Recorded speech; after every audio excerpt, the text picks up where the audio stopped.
Meaning of front office. Front office. Front office.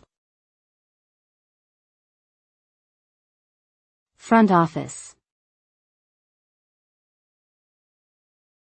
Front office. Front office refers to the part of a business that interacts directly with customers, clients, or guests.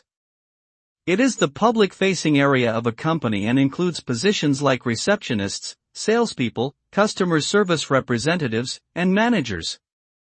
These individuals are responsible for greeting visitors, answering questions, providing assistance with purchases or services, and generally creating a positive image for the business.